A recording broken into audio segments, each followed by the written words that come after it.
Jauh-jauh datang dari Inggris karena diberitahu temannya bahwa saya akan datang ke Lisbon dan ada pertemuan dengan orang-orang NU di Lisbon. Dan dia jauh-jauh datang. Saya tanya dia asal mana, dia bilang asli dari Trenggalek.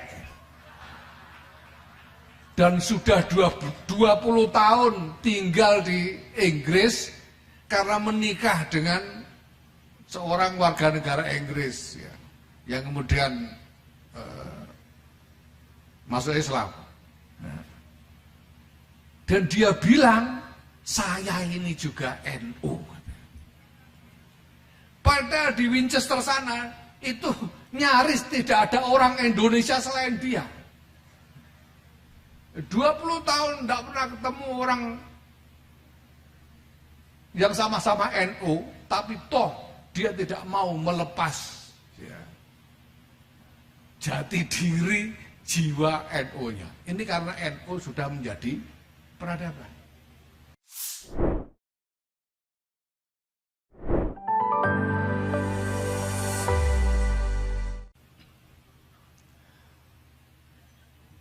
Assalamualaikum warahmatullahi wabarakatuh.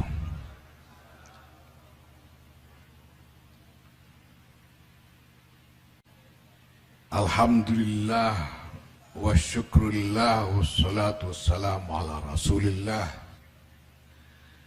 Sayyidina Maulana Muhammad ibn Abdullah wa ala alihi wa sahbihi wa mawala.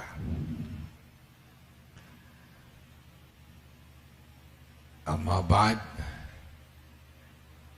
yang mulia Rais Am Pengurus Besar Nahdlatul Ulama Kiai Haji Miftahul Akhyar, yang mulia Rais Syuriah Pengurus Wilayah Nahdlatul Ulama Provinsi Jawa Timur Kiai Haji Anwar Mansur,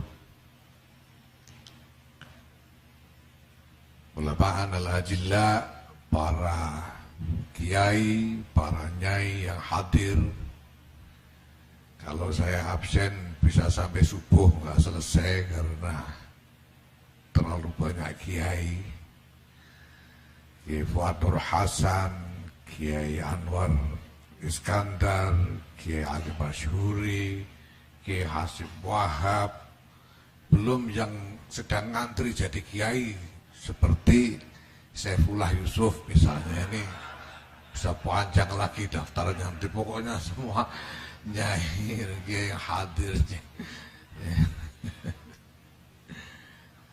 Nyai Munjidah, Ibu Khofifah Endar Parawansa. Ibu Khofifah ini perempuan pertama yang masuk dalam jajaran pengurus harian PBNU. Kalau ada yang tanya, lah itu kan ada Alisa Wahid, itu yang kedua, ini Khofifah yang pertama. Para pejabat dari pemerintah provinsi maupun kabupaten yang hadir, para tamu undangan, termasuk para diplomat negara-negara sahabat, juga yang saya hormati, saya cintai seluruh jajaran pengurus wilayah Nahdlatul Ulama Provinsi Jawa Timur dan seluruh peserta konferensi wilayah Nahdlatul Ulama Jawa Timur dari para pengurus cabang seluruh Jawa Timur. Alhamdulillah,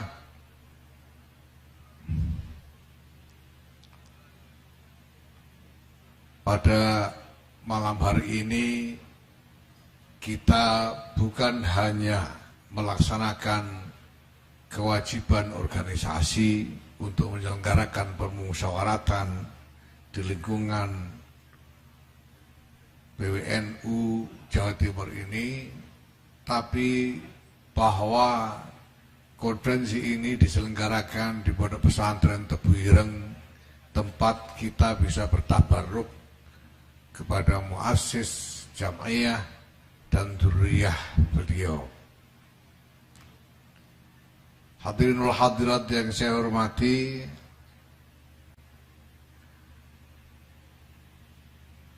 dunia sedang berubah dan berubah dengan cepat sekali.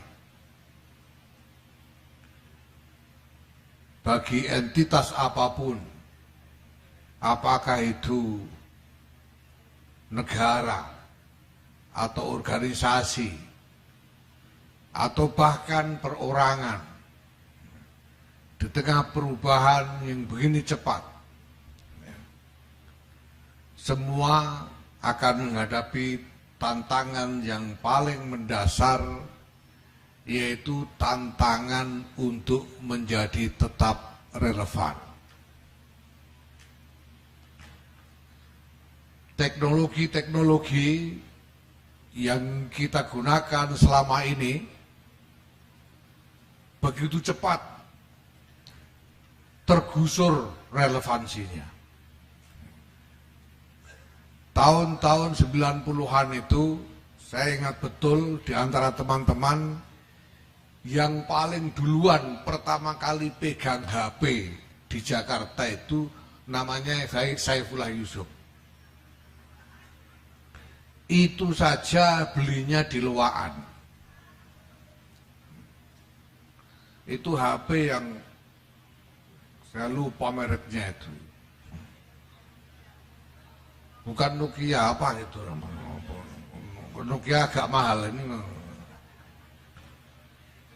Dengan cepat HP model begitu tidak relevan lagi.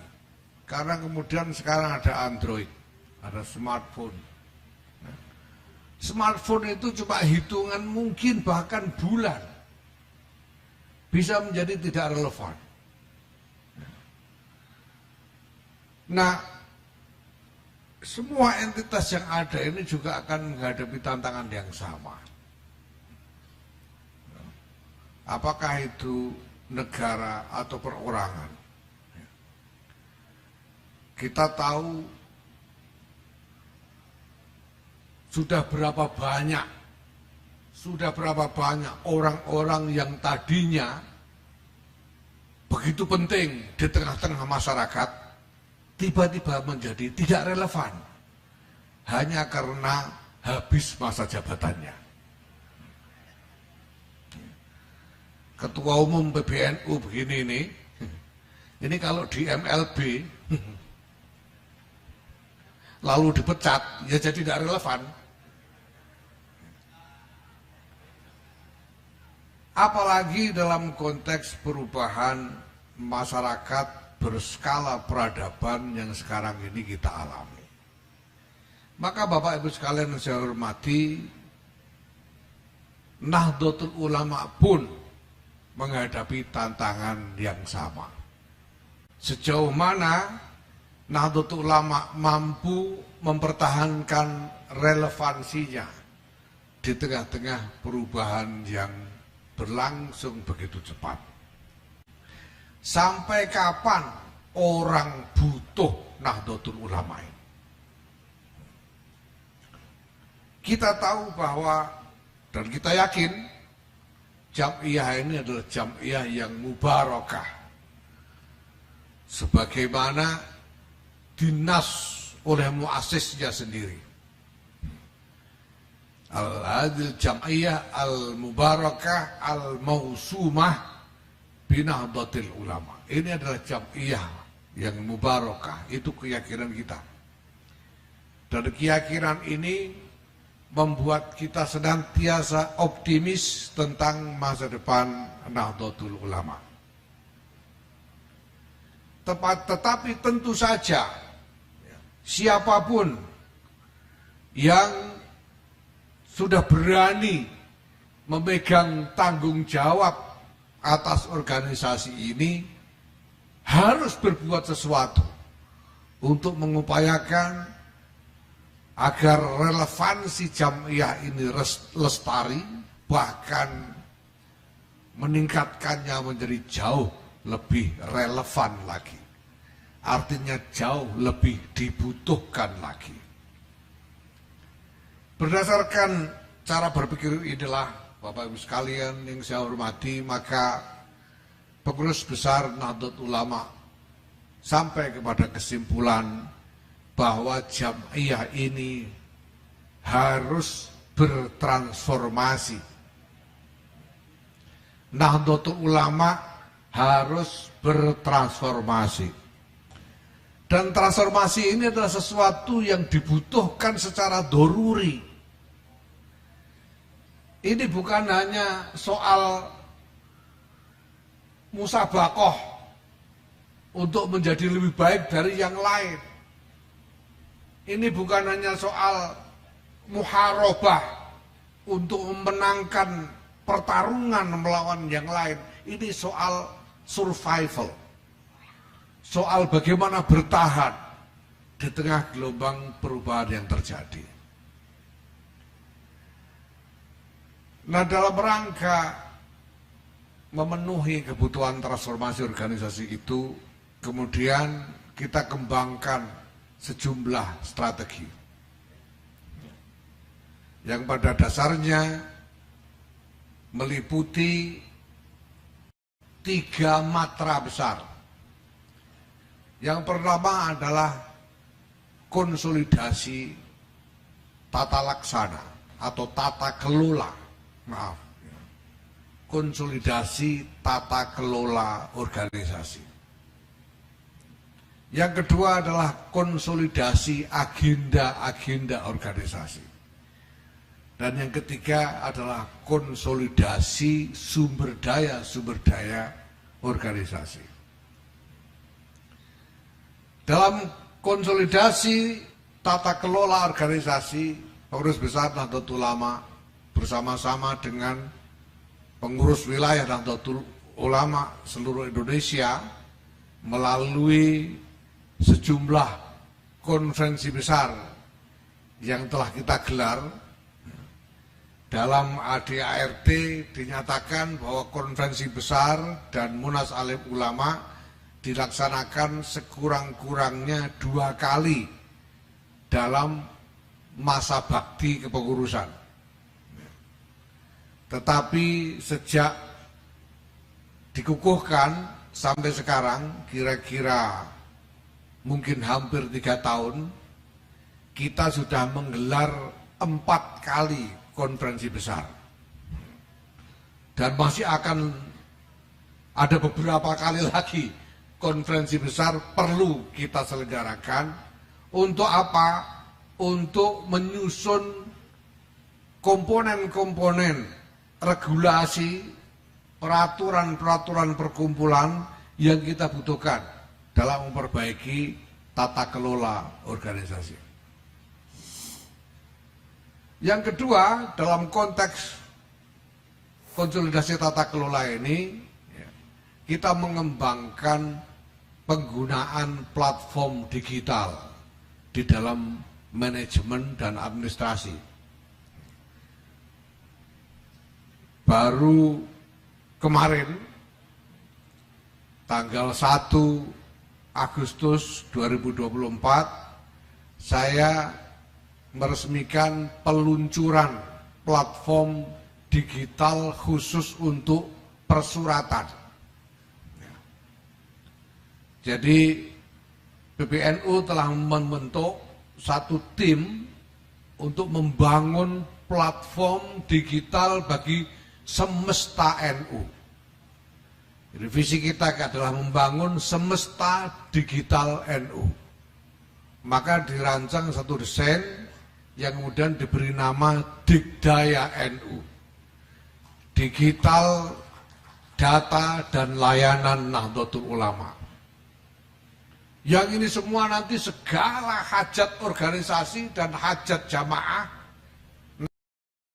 diharapkan bisa tertampung di dalam platform digital itu. Nah, yang sekarang sudah jadi adalah platform untuk persuratan. Kita mulai dari persuratan. Jadi mulai kemarin di PBNU, di lingkungan PBNU tidak ada lagi orang membuat dokumen resmi pakai kertas. Karena semuanya sudah dibuat dengan platform digital. Alhamdulillah. Ya. Ini sudah bisa di-download di HP. Sehingga sekarang pengurus bisa beroperasi hanya dengan menggunakan gadget ya, atau HP-nya masing-masing. Kadang-kadang saja untuk keperluan tertentu harus dilakukan dengan PC, ya, dengan private computer itu. Tapi secara umum sudah bisa dikerjakan melalui gadget-gadget yang biasa kita bawa ke sana kemari. Nah, ini yang paling untung saya kira ya pengurus yang merangkap menjadi misalnya wali kota misalnya, karena bisa tetap in touch walaupun sibuk mengurus ya 3-4 kecamatan, tapi masih bisa mengurus urusan PBNU misalnya. Ini akan sangat membantu sekali. Dan saya sudah tetapkan target kepada tim bahwa platform ini harus sudah merata, termasuk dengan strategi sosialisasinya, harus sudah merata penggunaannya sampai ke cabang-cabang di seluruh Indonesia paling lambat Desember 2024. Jadi panjenengan semua nanti Januari sudah tidak butuh kertas, karena semua dilakukan dengan platform digital. Dan nanti masih ada banyak lagi platform-platform digital yang dibangun untuk berbagai hajat, baik hajat jamaiyah maupun hajat jamaah. Ini agenda konsolidasi tata kelola. Matra yang kedua adalah konsolidasi agenda-agenda. Agenda-agenda itu memuat kebijakan-kebijakan dan strategi-strategi eksekusinya. Nah, alhamdulillah, jadi setelah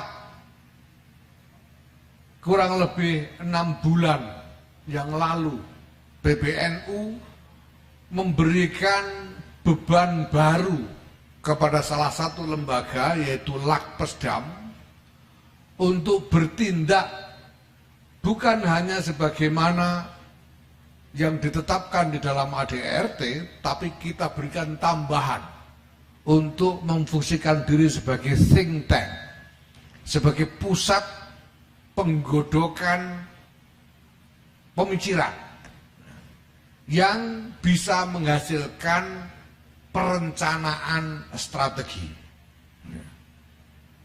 menghasilkan rencana-rencana strategis untuk organisasi. Singkatnya, saya minta kepada Lakpesdam untuk mengerjakan pekerjaan-pekerjaan seperti Bappenas di dalam pemerintahan, yaitu mengolah pemikiran-pemikiran dengan data yang akurat menyangkut realitas yang dihadapi untuk melahirkan kebijakan-kebijakan organisasi. Jadi sekarang kalau pemerintah punya Bappenas, kita sekarang punya Bapenu, Badan Perencanaan Pembangunan Nasional NU. Dan alhamdulillah beberapa waktu yang lalu mereka telah menyelesaikan pekerjaannya. Kemudian kita bawa ke rapat pleno tanggal 27-28 Juli yang lalu, dan kita tetapkan sebagai rencana strategis NU sampai dengan 3 tahun ke depan. Nah, persis kebetulan PWNU Jawa Timur menjelang menghadapi Konferwil, maka kemudian kami undang panitia SC untuk datang ke Jakarta. Dan telah datang ke Jakarta waktu itu Kiai Ali Hasan Musa, Pak Ahmad Muzaki, untuk berdiskusi dengan Lakpesdam tentang bagaimana menurunkan rencana strategis dari tingkat nasional ke tingkat Jawa Timur. Sehingga draft program yang akan dibahas di konferensi ini kemarin disesuaikan seperlunya supaya seperti yang disampaikan oleh Kiai Mutawakil tadi, ya, sejalan dengan kebijakan nasional yang dibangun oleh PBNU. Dan nanti tugas dari PBNU, Kiai Abdul Hakim insya Allah, adalah menuntun, mensupervisi diturunkannya kebijakan tingkat provinsi PBNU ini menjadi kebijakan-kebijakan tingkat cabang. Begitu seterusnya. Ini semua adalah model yang kita bangun ya, sebagai semacam template, semacam cetak biru ya, dari mekanisme pembuatan kebijakan di lingkungan Nahdlatul Ulama ya. Mulai sekarang sampai ke masa-masa yang akan datang. Matra yang ketiga adalah konsolidasi sumber daya-sumber daya. Sumber daya yang pertama adalah sumber daya manusia, dan yang kedua adalah sumber daya pembiayaan. Sumber daya manusia, kita telah mengembangkan satu sistem pendidikan kader berjenjang. Sudah banyak yang melaksanakan PDPKPNU dan PMKNU, dan alhamdulillah kita telah menyelesaikan desain AKNNU, Akademi Kepemimpinan Nasional NU, sudah kita selesaikan dan disahkan di dalam rapat pleno yang baru lalu.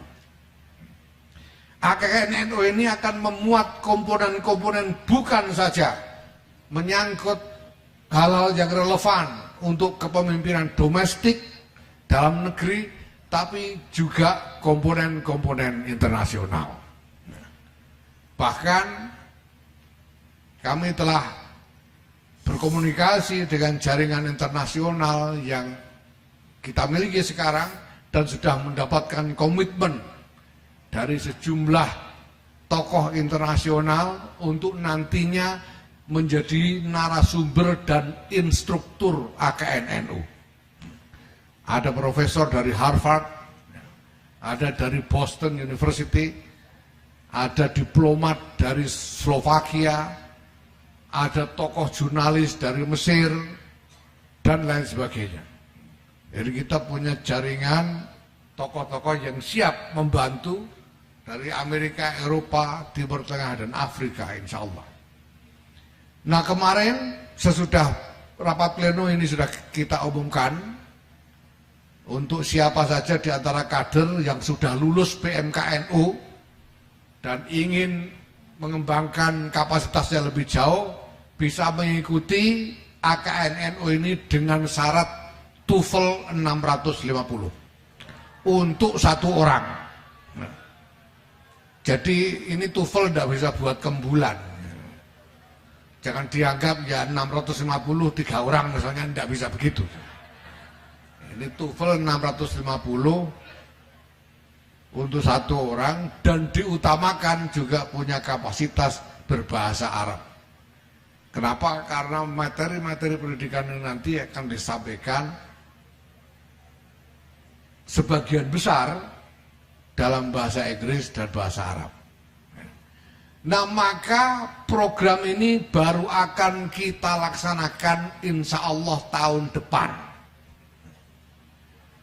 Agustus 2025, untuk memberi kesempatan kepada kader-kader itu untuk mempersiapkan diri.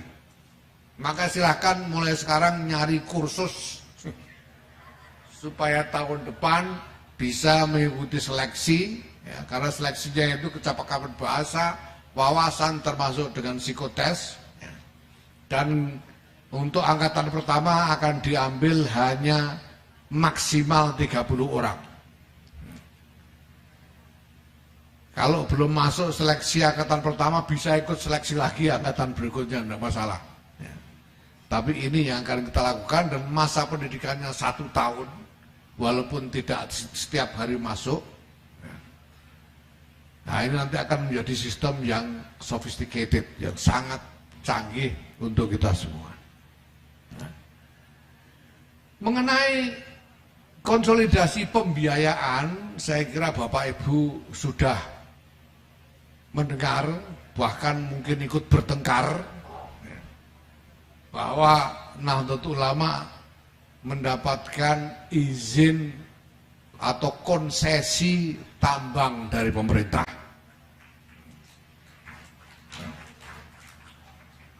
Ya.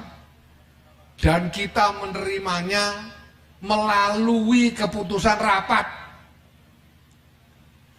Ini rapat PBNU yang buat keputusan menerima. Ya, jadi ya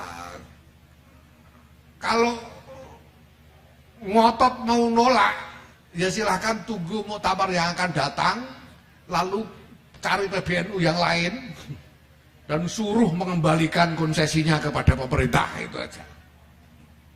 Tapi sekarang PBNU sudah memutuskan menerima konsesi tambang itu dan sudah mengurus izinnya. Insya Allah minggu depan ini bisa kita selesaikan prosesnya.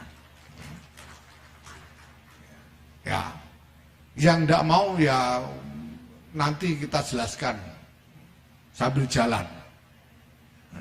Kita sudah ngomong terlalu banyak. Kalau masih ngotot mencegah ya gimana lagi? Kita cuma bisa bilang wong arep sugih kok ora oleh, gitu aja itu. Nah di samping itu tentu saja kita juga mengembangkan berbagai macam inisiatif ya, untuk membangun sumber-sumber pembiayaan bagi operasi organisasi. Nah saya mohon doa restu kepada para kiai dan Bapak Ibu sekalian, semoga ikhtiar-ikhtiar ini segera membuahkan hasil yang bisa kita andalkan. Nah Bapak Ibu sekalian yang saya hormati, ini berkaitan dengan suatu rangkaian pemikiran yang rumit, yang kompleks. Walaupun saya sebutkan dengan sederhana, ya, 3 matra tadi, sebetulnya beriringan dengan itu ada kebutuhan strategi eksekusi yang rumit luar biasa. Ada strategi bagaimana kita harus menavigasi ya, di tengah-tengah dinamika masyarakat yang kita hadapi sekarang. Ya.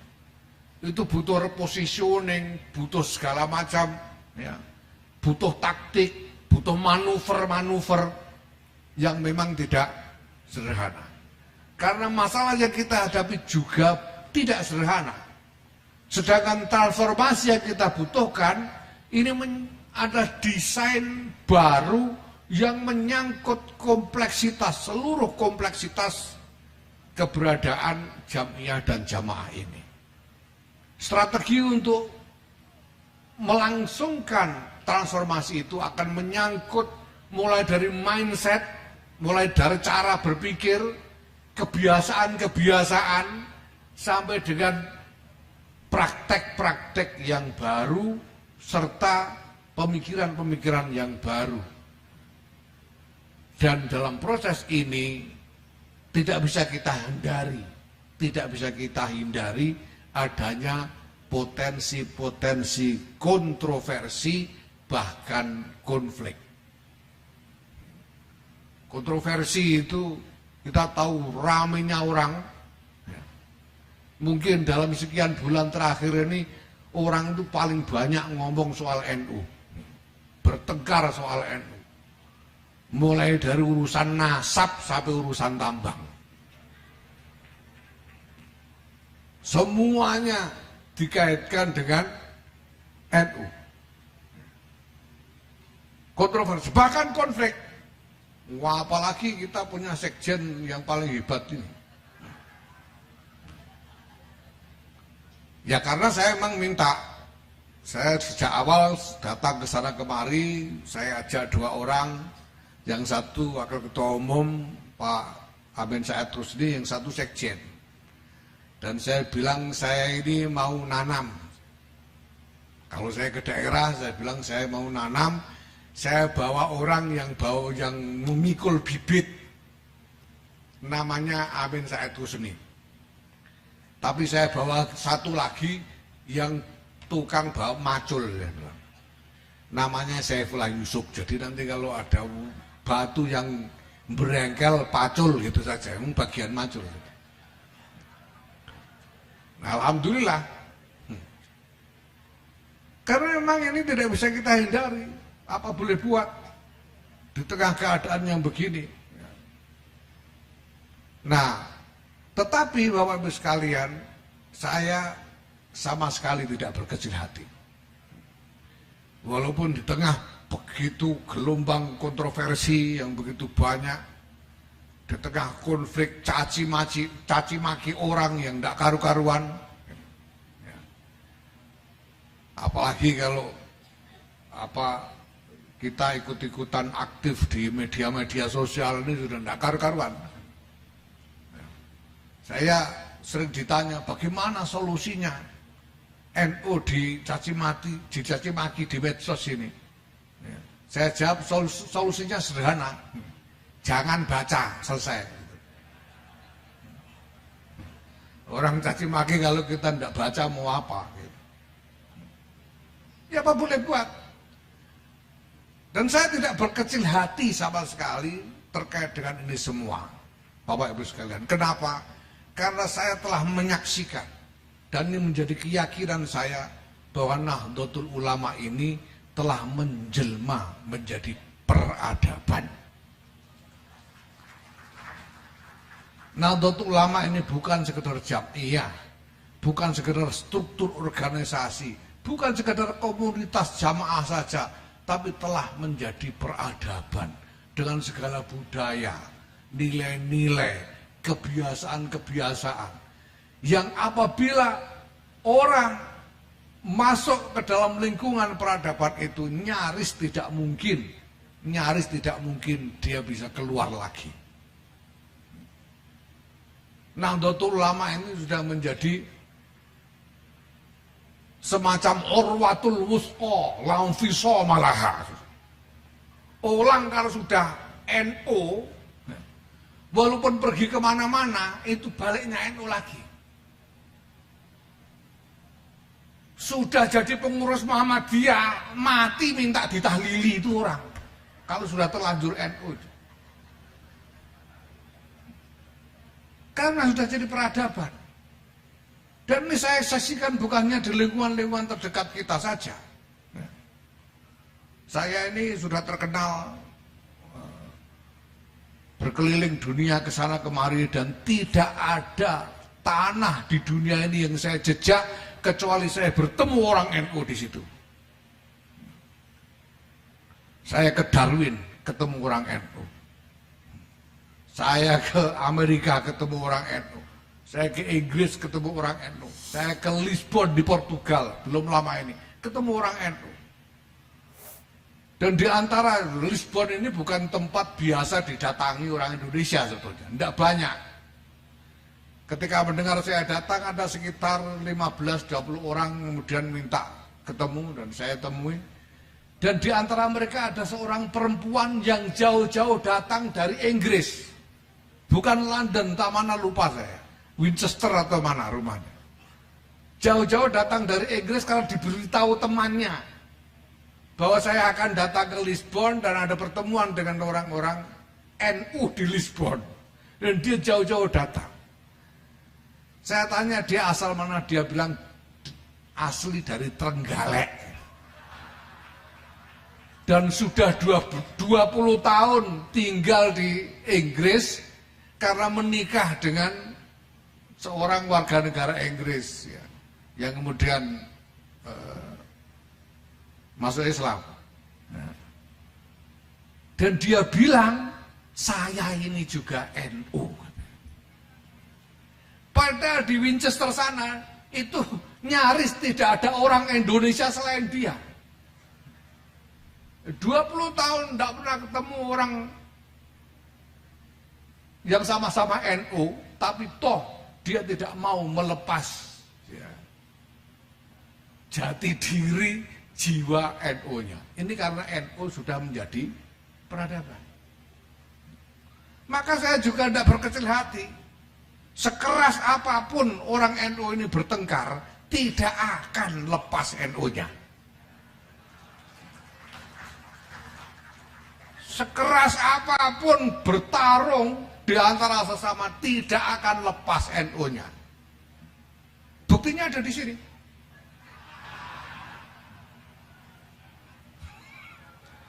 Itu Saifullah Yusuf itu dulu dapat lebih dari 9 juta suara. Ibu Khofifah ini nyaris 10 juta suara. Saya bedakan nih, lebih 9 juta dan nyaris 10 juta. Supaya orang ingat dulu yang menang siapa gitu kan.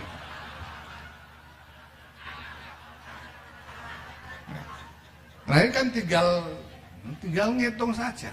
Tapi saya sudah buat saya sudah perintahkan atau saya sudah terbitkan larangan kepada Saifullah Yusuf jangan sampai nyalon pilkada. Nanti mohon izin ya Miftah, kalau perlu kita buatkan SK-nya ya, melarang Saifullah Yusuf calon pilkada. Ini 9 juta lebih, nyaris 10 juta. Dan sekarang tenang-tenang aja. Dan sekarang rukun banget. Jadi tidak khawatir, apalagi kalau sama yang cuma dapat 4 juta, itu tidak khawatir kita. Cuma 4 juta dapatnya. Ya, 4 juta itu aja yang lebih banyak mungkin orang lain yang nyumbang. Jadi tidak perlu berkecil hati. Dan lebih dalam lagi, saya tidak akan berkecil hati karena saya yakin Nahdlatul Ulama ini milik Allah Subhanahu wa Ta'ala. Nah, Allah sendiri yang akan menjaganya. Dan saya juga sudah menyaksikan sendiri bagaimana itu terjadi.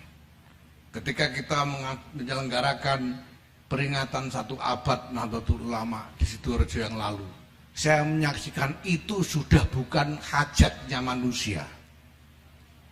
Itu sudah bukan hajatnya PBNU lagi atau pengurus NU lagi, itu hajatnya Allah Subhanahu wa Ta'ala. Semua perencanaan itu kocar-kacir semua, nggak ada yang sesuai dengan perhitungan, nggak ada yang terlaksana sesuai dengan perencanaan. Tetapi kita semua bisa saksikan bahwa semua berlangsung begitu aman, rapi, dan terlihat kemegahannya demikian luar biasa. Karena hajatnya Allah Subhanahu wa Ta'ala, panitianya malaikat sudah. Sampai-sampai saya kira para kiai yang duduk di panggung waktu itu termasuk Kiai Halim Masyuri juga menyaksikan itu. Entah kenapa ketika mulai itu mic-nya rusak, sound systemnya itu rusak, jadi berebet begitu. Itu tidak diapa-apakan, sembuh sendiri, tidak disentuh, tidak diapa-apakan. Kita udah bingung karena kita mencium bau seperti ada kebakaran, mungkin ada yang konslet atau apa, dan belum diapa-apakan sudah sembuh dengan sendirinya. Ya tentu saja karena kiai-kiai baca hizib, wirid dan lain sebagainya ya. Ya tapi ya sudah itu sudah. Jadi Nahdlatul Ulama ini milik Allah Subhanahu wa Ta'ala. Maka saya tidak pernah ragu-ragu membuat keputusan. Saya tidak pernah ragu-ragu membuat keputusan. Kalau Rois Am setuju, jalan. Kenapa? Karena saya yakin kalau ada salah-salahnya nanti yang ngurus Gusti Allah sendiri, itu aja sudah. Yang penting kita yakin dan jalan. Nah Bapak Ibu sekalian yang saya hormati, sejauh ini Alhamdulillah berbagai kemajuan telah kita capai. Ya. Berbagai kemajuan telah kita capai. Ya, panjenengan bisa googling sendiri. Jadi kalau melihat internet jangan cuma baca caci makinya saja, tapi juga dilihat capaian-capaian apa yang sudah berhasil kita lakukan. Ya. Maka saya menjadi semakin yakin bahwa ini memang hal-hal yang perlu dan resiko apapun harus kita tempuh untuk bisa menjadikan semua agenda-agenda ini berhasil terlaksana sebaik-baiknya.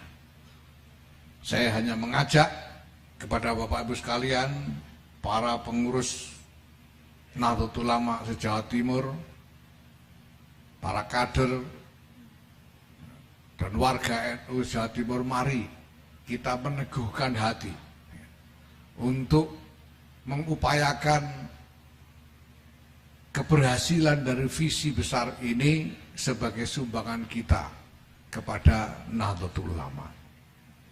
Kalau disuruh ikhlas beneran, mungkin kita belum mampu. Mungkin kita belum mampu. Karena ikhlas itu mensyaratkan makrifat. Mensyaratkan ma'rifatullah. Bagaimana mungkin melakukan sesuatu karena Allah kalau tidak kenal Allah?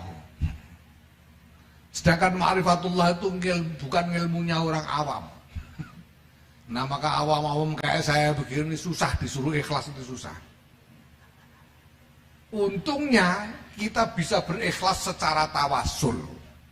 Caranya dengan tabarruk dan menjauhi dan takut kualat, itu caranya. Kita lakukan hal-hal yang bisa kita harapkan barokahnya dari para pendahulu kita, dan kita jauhi hal-hal yang bisa membuat kita kualat kepada pendahulu-pendahulu kita. Kalaupun kita tidak ikhlas kepada Allah karena belum sampai kepada ma'rifatullah, paling enggak sampean kita semua kenal dengan Kiai Anwar Mansur sehingga kita mampu dengan tulus bertabarruk kepada Kiai Anwar Mansur karena kita kenal beliau. Dan kita menjauhi kualat dari Kiai Anwar Mansur dengan sungguh-sungguh karena kita kenal beliau. Beliau yang akan menjadi wasilah kepada Allah Subhanahu wa taala melalui sanad yang bersambung sampai kepada baginda Rasulullah Muhammad sallallahu alaihi wasallam. Bapak Ibu yang saya hormati, para kiai, sekali lagi kami mohon doa restu, mudah-mudahan diberi kekuatan dan pertolongan oleh Allah Subhanahu wa taala. La haula wala quwwata illa billahil aliyyil azim. Wallahul muwaffiq ila aqwamit thariq. Ini pakai pembukaan resmi segala ya. Baik, saya ucapkan selamat berkonferensi, selamat bermusyawarah, dan mari bersama-sama kita buka konferensi wilayah Nahdlatul Ulama Provinsi Jawa Timur kali ini dengan bersama-sama membaca Ummul Kitab Al-Fatihah. Bismillahirrahmanirrahim. Iyyaka na'budu wa iyyaka nasta'in. Ihdinas siratal mustaqim. Siratal ladzina Wallahul muwaffiq ila aqwamit thariq. Assalamualaikum warahmatullahi wabarakatuh.